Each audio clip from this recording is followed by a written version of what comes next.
Donald Trump thought he had the upper hand. When he filed a massive $10 billion lawsuit against the BBC, the expectation seemed clear. Put one of the world's biggest media organizations on the defensive. But just when it looked like the case would focus entirely on the BBC's reporting, something unexpected happened. A deadline quietly passed. Trump's legal team had promised a federal judge they would make an important change to their lawsuit. That promise was never fulfilled, and according to a court order, that missed deadline opened the door for the BBC to seek financial records tied to the damages Trump claims in the case. Instead of the spotlight staying on the broadcaster, attention shifted toward Trump's own financial claims. So how did one missed deadline change the direction of a lawsuit worth billions of dollars? And could this legal decision reshape the battle between Trump and one of the world's most influential news organizations? Let's break it all down. A lawsuit that grabbed headlines. To understand why this latest development matters, we first have to understand how this lawsuit began. Donald Trump filed a defamation lawsuit against the BBC, arguing that the broadcaster's documentary and reporting caused enormous damage to his reputation, brand, businesses, and future financial prospects. The complaint sought an eye-catching figure, $10 billion in damages. The lawsuit alleges that the BBC's portrayal of events, particularly surrounding January 6th, created a false and damaging impression. The BBC disputes those claims. Whether that amount is justified isn't the question today. The question is something much simpler. If someone tells a court they've suffered billions of dollars in financial harm, how do they prove it? That's where this story takes an unexpected turn. The judge asked one simple question. During a discovery hearing, the judge focused on a straightforward issue. If Trump was claiming enormous financial losses tied to his businesses, brand, and properties, then evidence relating to those claims could become relevant in discovery. According to the transcript, Trump's legal team indicated they planned to amend parts of the complaint to narrow or revise certain allegations. The judge allowed time for that to happen before ruling. At first glance, that might not sound dramatic, but in civil litigation, details matter. Sometimes one paragraph, one sentence, or even one allegation can determine what evidence each side is allowed to request. And that's exactly what happened here, a promise that changed everything. Trump's attorneys reportedly told the court they intended to modify the complaint. The idea was straightforward. If they changed or narrowed certain damage allegations, it could affect the scope of discovery. The judge didn't immediately issue the order. Instead, she waited. Days passed. The court expected the promised amendment. But according to the subsequent order, no amendment was filed during that period. As a result, the judge evaluated the case based on the complaint that remained on file. That procedural step became one of the most important moments in the lawsuit, because once the original complaint remained operative, the legal landscape shifted. Why deadlines matter in court. Many people think lawsuits revolve around dramatic courtroom arguments. In reality, most major civil cases are decided by preparation, deadlines, and procedure. Every filing matters. Every deadline matters. Every promise made to a judge matters. If lawyers tell a court they'll file something, judges generally expect them to follow through. If they don't, the court often proceeds based on the existing record. That's not unusual. It's how civil litigation works. And in this case, according to the order discussed in the transcript, the judge proceeded using the original allegations because the proposed amendment never materialized. The discovery battle begins. Once that happened, the focus changed. Instead of debating only what the BBC reported, the court also had to consider the damages Trump was claiming. That's important because civil lawsuits usually involve two separate questions. First, did something wrongful occur? Second, if it did, what damages actually resulted? Those are different issues. If someone claims billions of dollars in financial losses, the opposing side typically has the opportunity to seek evidence relevant to those claims during discovery. And according to the judge's order, that is why subpoenas seeking financial information associated with Trump's trust became part of the dispute. That single procedural issue suddenly became one of the biggest stories surrounding the case. The surprise twist. Here's where things became especially interesting. Most people expected the lawsuit to put pressure on the BBC. Instead, the discovery dispute started putting pressure on the plaintiff. Legal experts often say that filing a lawsuit doesn't just allow you to ask questions, it also means you may have to answer questions yourself, particularly about the claims you've made. That's one of the trade-offs in civil litigation. When damages become central to the case, evidence about those damages can also become central, and that appears to be exactly where this legal fight is heading. At first, this looked like nothing more than a procedural dispute, a missed deadline, a promise that wasn't fulfilled. Something most people outside the legal world would probably never pay attention to. But inside a courtroom, procedural decisions often become the moments that change everything. Because once the judge determined that the original complaint would remain in effect, the next question became unavoidable. If Donald Trump is asking for $10 billion in damages, what evidence should both sides be allowed to examine? That simple question is what transformed this lawsuit into one of the most closely watched legal battles involving the former president. What is discovery, and why does it matter? One of the biggest misconceptions about lawsuits is that they're mostly dramatic courtroom arguments. In reality, most civil cases are won or lost long before a trial ever begins. The reason? A legal process called discovery. Discovery is the stage where both sides exchange information and gather evidence relevant to the claims and defenses in the case. It's designed to prevent surprises at trial and ensure that each side has access to information that could help prove or challenge the issues before the court. That doesn't mean either side automatically gets every document they ask for. Courts are expected to decide whether the requested information is relevant and proportional to the claims being made. And in this lawsuit, the judge concluded that because Trump's complaint sought billions of dollars based on alleged damage to his brand, businesses, and reputation, certain financial information sought by the BBC was relevant to that issue. The $10 billion question. Now think about this from a legal perspective. Imagine someone files a lawsuit claiming they lost $10. The evidence needed would probably be pretty limited. But what happens when someone claims they lost $10 billion? That's an entirely different situation. The larger the claimed damages, the more closely courts often examine the evidence supporting those claims.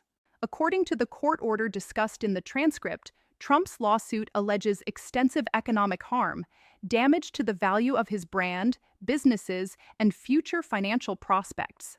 Those allegations became one of the central reasons the judge allowed financial discovery to proceed. In other words, the amount requested wasn't just a headline, it became part of the legal analysis. Why the trust became important: one issue received particular attention during the hearing. Trump's businesses and many of his assets are associated with the Donald J. Trump Revocable Trust.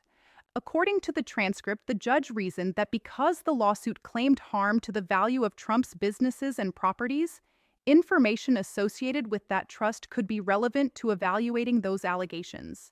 That doesn't mean the court decided who will ultimately win the lawsuit. It also doesn't determine whether the BBC's reporting was defamatory. Instead, the judge was addressing a different question. What information should each side be allowed to obtain while preparing the case? That's an important distinction. Discovery rulings are about gathering evidence. They are not final rulings on liability. The judge waited, but nothing changed. One of the most striking parts of the court's reasoning involved timing. Remember, Trump's legal team had indicated they would amend portions of the complaint. The judge didn't immediately reject that request. Instead, she waited. According to the order, after several days passed without the promised amendment, the court proceeded based on the complaint that remained on file. The judge specifically noted that because no amendment occurred, the allegations in the operative complaint continued to control the scope of the discovery dispute. That single procedural fact became incredibly important because had the complaint been changed in time, the legal arguments surrounding discovery might have looked very different. Why lawyers care about every word to most people. Changing a few sentences in a lawsuit doesn't sound like a big deal, but lawyers know every allegation has consequences. Every sentence can affect what evidence becomes relevant, what documents may be requested, and what issues ultimately reach a jury. That's why complaints are drafted so carefully. Once filed, those allegations don't simply tell a story. They define the legal battlefield, and until they're officially amended, courts generally treat them as the controlling claims in the case. That procedural principle played a major role here. The BBC's legal strategy. From the BBC's perspective, the legal argument appears straightforward. If Trump claims the broadcaster caused billions of dollars in financial damage, then evidence relating to those claimed damages could help test whether those allegations are supported. Again, that's not an argument about whether defamation actually occurred. It's an argument about evidence. Courts often allow parties to investigate claims that have been placed directly at issue in the lawsuit. And because the complaint alleged substantial economic harm, the judge concluded that at least some financial discovery was appropriate. This doesn't mean the case is over now. Here's something many headlines leave out. This ruling is not the end of the lawsuit. It's also not a final decision on who is right. The judge did not decide whether the BBC defamed Donald Trump, nor did the court determine whether Trump actually suffered the damages alleged. Instead, the judge resolved a procedural dispute over what information could be sought during discovery. That's an important difference. Civil litigation often unfolds through dozens of procedural rulings before a case ever reaches trial. And sometimes, those procedural rulings become just as significant as the final verdict. A new phase begins with the discovery issue now moving forward. The lawsuit enters an entirely new chapter. Instead of arguing only about television broadcasts, edited footage, or public statements, the attention shifts toward documents, financial records, business information, and evidence connected to the damages alleged in the complaint. That could become one of the most closely watched aspects of this case, not because it decides who wins, but because it shapes how both sides prepare for the legal battle ahead. At this point, many people are asking the same question: is this a major setback for Donald Trump, or just another step in a long legal process? Because while the headlines make it sound like the judge has already decided the case, that's simply not what happened. What the judge decided was something much narrower, but potentially very important. The court ruled on what information can be sought during discovery, not on whether Trump will ultimately win or lose his lawsuit. And that's where the story becomes even more interesting, because Trump still has legal options. The real question is, how effective are those options likely to be? Discovery orders are rarely the end of the story. If you've never followed a civil lawsuit before, here's something that might surprise you. A single lawsuit can involve dozens of hearings, hundreds of court filings, months or even years of legal arguments before anyone ever reaches a trial. That's because litigation isn't one giant courtroom showdown. It's a series of smaller legal battles. And this discovery dispute is just one of them. The judge's recent ruling doesn't answer whether the BBC committed defamation. It doesn't determine whether Trump actually suffered billions of dollars in damages. Instead, it decides what evidence can be gathered while those larger questions remain unresolved. That's a critical distinction. Can Trump appeal this decision? The short answer is yes, but it's complicated. According to the discussion in the transcript, Trump's legal team may seek review of the magistrate judge's discovery order by the district judge overseeing the case. If they remain unsuccessful, there could be additional avenues to request appellate review, although discovery rulings are often difficult to overturn before a final judgment. That doesn't mean an appeal is impossible. Far from it. Lawyers frequently challenge discovery decisions. But here's the challenge. Appellate courts generally give trial judges significant discretion when it comes to managing discovery. Why? Because trial judges are directly supervising the case. They hear the arguments, they review the evidence, they manage the deadlines, and for that reason, higher courts often hesitate to interfere unless there's a clear legal error. That's why discovery appeals can be an uphill battle. What could happen next? So, where does this case go from here? Several possibilities exist.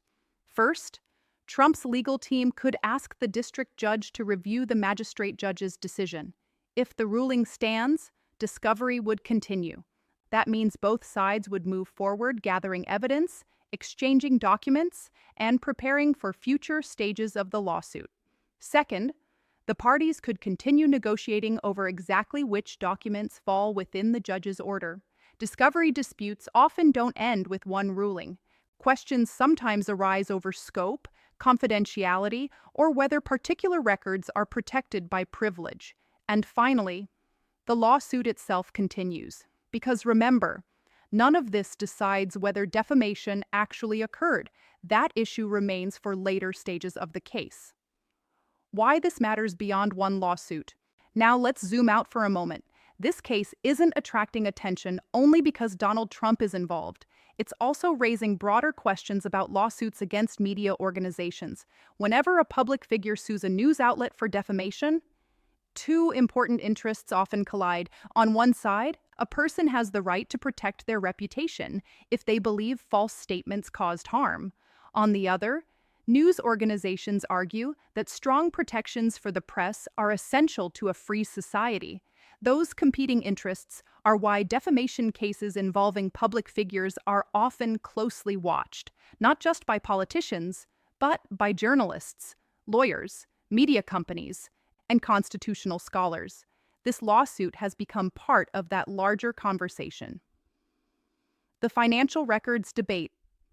Another reason this discovery fight has drawn so much attention is because financial records are often viewed as highly sensitive. Businesses typically don't want competitors or anyone else examining internal financial information. That's why courts frequently balance two competing concerns. Is the requested information relevant? And if it is, how can privacy interests still be protected? In many civil cases, protective orders are used to limit how sensitive documents may be shared or used during litigation. Exactly how that issue develops here remains to be seen, but it's one more reason legal observers are watching closely. The lawsuit is far from over. If you've been following this story through headlines alone, you might think everything has already been decided. The reality is much different. The BBC still has defenses to present. Trump continues to pursue his claims. Future motions could reshape parts of the case. Additional evidence may emerge. Witnesses could eventually be questioned under oath. Experts may analyze the alleged financial harm, and unless the case settles first, a court may eventually have to decide whether the BBC's reporting was legally defamatory under the applicable standards. That process takes time, sometimes a lot of time, which means today's discovery ruling is important. But it's only one chapter in a much longer legal story, the bigger picture. One thing is already clear. This lawsuit has evolved beyond the original headlines. What began as a billion-dollar defamation claim has now become a detailed legal fight over court procedure, evidence, deadlines, discovery, and the obligations that come with asking a court to award extraordinary damages. Whether you're a Trump supporter, a critic, or simply someone interested in how the American legal system works, this case offers a reminder of something that's true in almost every courtroom. Sometimes the biggest turning points aren't dramatic speeches before a jury. Sometimes they're a filing that never arrives, a deadline that quietly passes, or a procedural ruling that changes the direction of an entire case. If history tells us anything about high-profile civil lawsuits, it's that they rarely move quickly.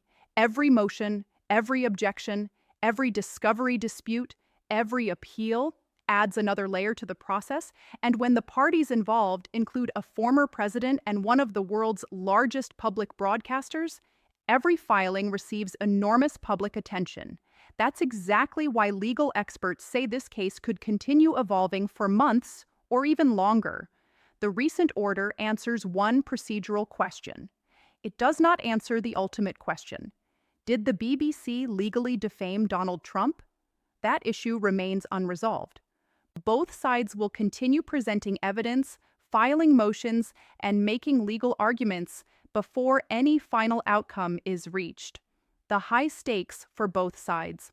What's fascinating about this lawsuit is that both sides have significant interest at stake. For Donald Trump, a successful lawsuit could strengthen his argument that the BBC's reporting damaged his reputation and financial interests. For the BBC, defending the lawsuit isn't just about this one case. Media organizations often argue that vigorous reporting on public officials is protected by the First Amendment and other legal principles governing freedom of expression. That's why defamation lawsuits involving public figures frequently receive national and sometimes international attention. They're not simply private disputes. They're cases that often raise broader questions about journalism, public accountability, and the balance between protecting reputations and protecting free speech. Ultimately, those issues will be resolved by the courts based on the evidence and the law, not by headlines alone. What viewers should keep in mind. This is where it's important to separate legal procedure from public opinion. Social media moves fast. Headlines move even faster. One day, people claim someone has already won. The next day, others insist the case is over. But real litigation rarely works that way. Every ruling has limits. Every order has context. And every procedural decision fits into a much larger legal process. Today's discovery ruling doesn't determine liability. It doesn't automatically prove anyone's claims. Instead, it determines what information can be gathered while the case continues. That distinction is easy to overlook, but it's one of the most important lessons from this entire story. The lesson every lawyer understands. There's an old saying in the legal profession: when you file a lawsuit, you don't just tell your story, you invite scrutiny of it.